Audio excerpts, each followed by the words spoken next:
people. It's me again. I know it's been a while since my last video, and I'm sorry about that. Life is busy, and just been a hectic last couple of weeks. So, anyway, so I thought that this time I would read a bit from my journal. um, um, my beloved blue notebook. I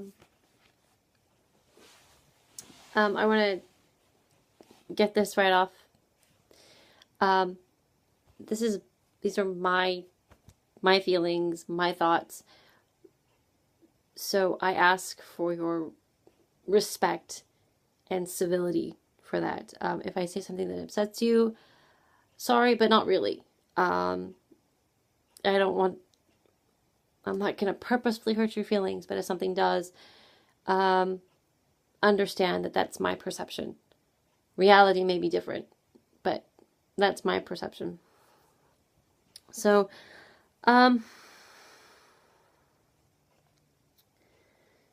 yeah.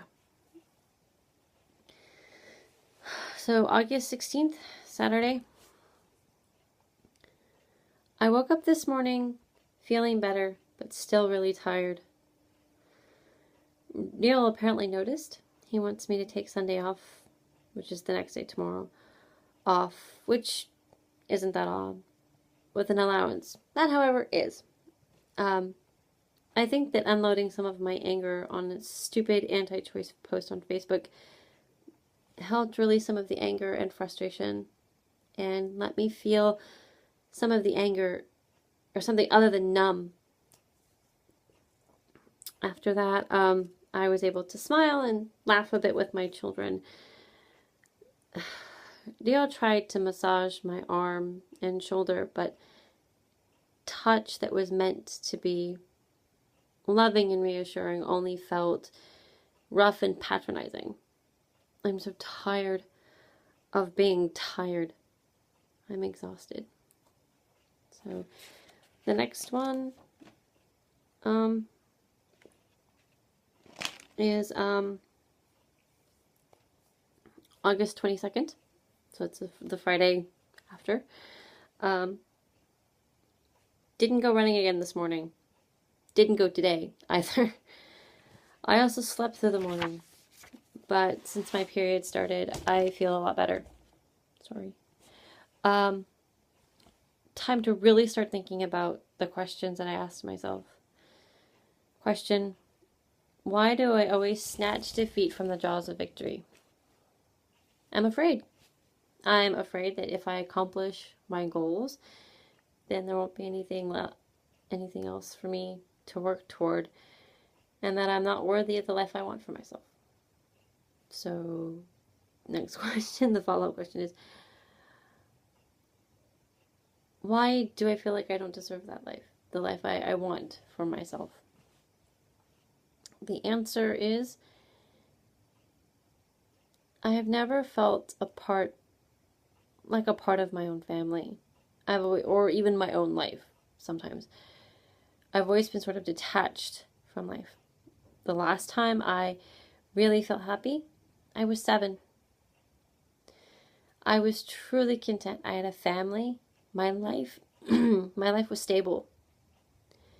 I had a father figure in my life. Ray Murphy Sr. may not have been perfect, but I think he would have been better at it than Joe Poff or my grandfather.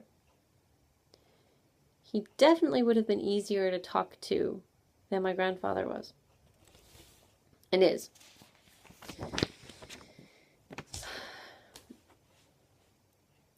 I was abandoned by my biological father at age 5.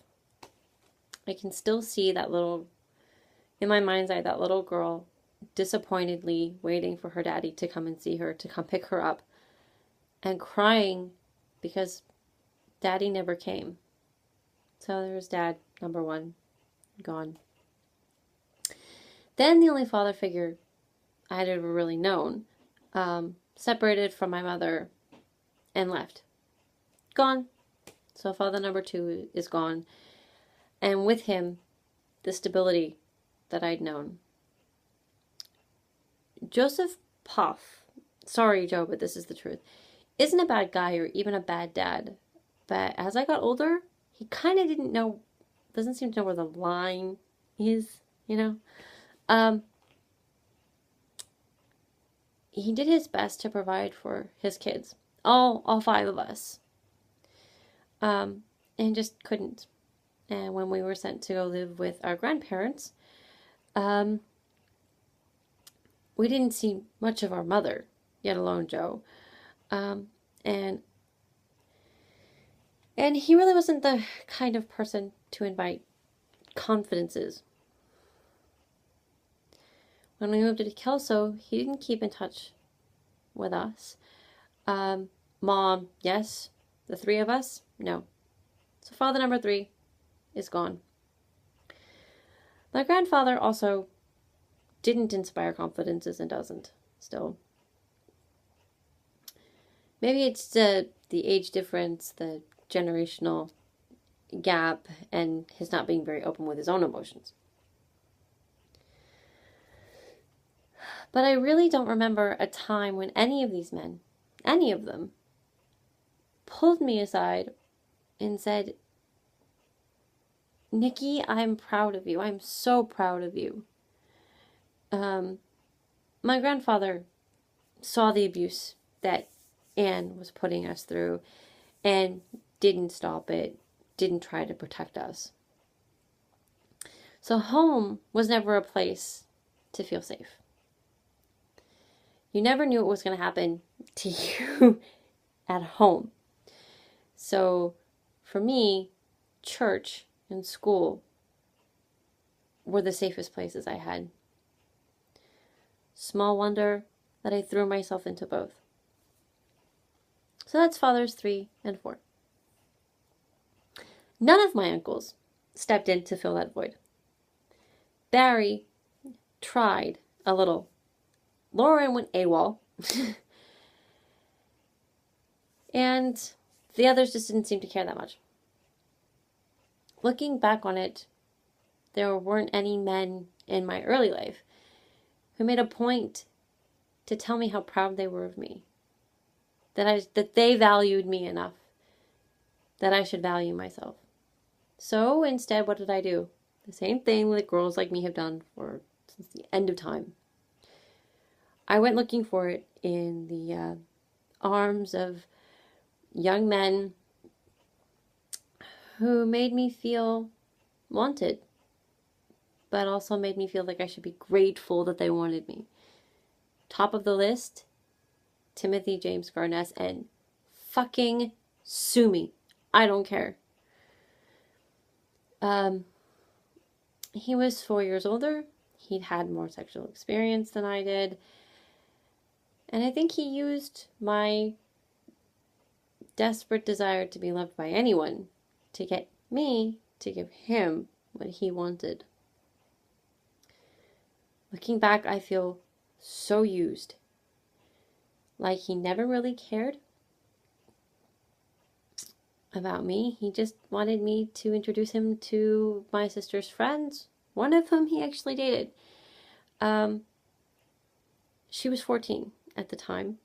The same age that I was when he had me. And maybe it's some deep underlying shame from that caused me to start wearing baggier clothes. I mean, I'd always worn my clothes kind of big. But after Tim, Jeremy, and especially Michael St. Louis, again, sue me. They got to be 2-3 sizes too big. I never thought about why I felt so insecure about my body or made the connection till now. I started...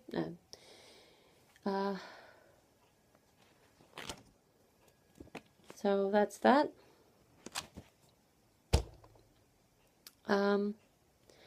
So that's where I am, guys.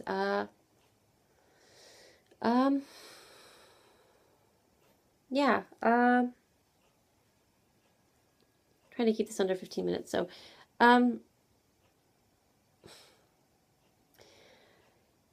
thank you to the 5 or more people that have subscribed to my channel. And I miss all of you so much. I won't name names, but hopefully those of you watching will know me well enough to know who I'm talking about. You have no idea how much strength and hope I get from thoughts of you guys, thoughts of home.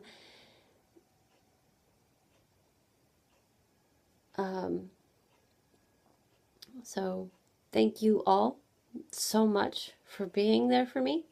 I don't know if I would have survived this long without some of you. So,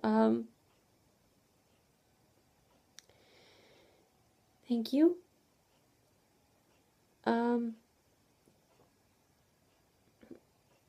And I will try to post another video either next Tuesday or Wednesday. I've started writing poetry, so maybe I'll read a couple of poems.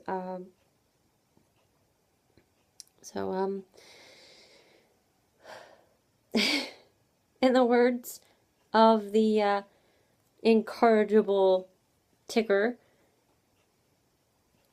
TFFN, ta-ta for now.